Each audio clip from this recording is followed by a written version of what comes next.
Vote వేసే ప్రతి ఒక్క ఓటర్ కూడా ఆలోచించండి అయ్యా. ఎందుకంటే దేశ భవిష్యత్తు మీ చేతిలో ఉంది. యువత అత్యధికంగా ఉన్న దేశం మన భారతదేశం. ఆలోచించండి. ఓటు వేసే ప్రతి ఒక్క యువత, ప్రతి ఒక్కరూ కూడా ఆలోచించండి. ప్రపంచ దేశాలన్నీ కూడా అభివృద్ధి చెందిన దేశంగా ఉన్నాయి. కేవలం మన భారతదేశం మాత్రం ఇంకా అభివృద్ధి చెందుతున్న దేశంగా ఉంది. ఎందుకు ఆలోచించండి.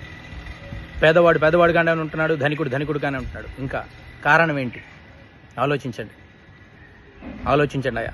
రైతులు ఎందుకు చనిపోతున్నారు? ఆలోచించండి. వ్యవసాయం చేసేవాడు ఒక జనరేషన్ అంతే, ఇంకొక 10 ఏళ్ల తర్వాత వ్యవసాయం చేసేవాళ్ళు ఎవరు ఉండరు.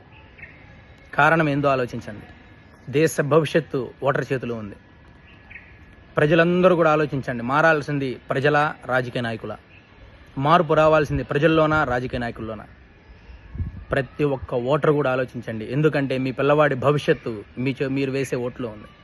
చాలామంది అనుకుంటారు మనం వేసే ఒక్క ఓట్లో ఏం మారుతుందని. ఒక్క ఓటు కాదండి, యువత అత్యధికంగా ఉన్న దేశం మన దేశం. ఒక రెవల్యూషన్ రావాలి. ఆలోచించండి. ఒక ప్రజా చైతన్యం రావాలి. ఆలోచించండి. మీ ఓటు ఎంత వాల్యుబుల్ తెలుసుకోండి.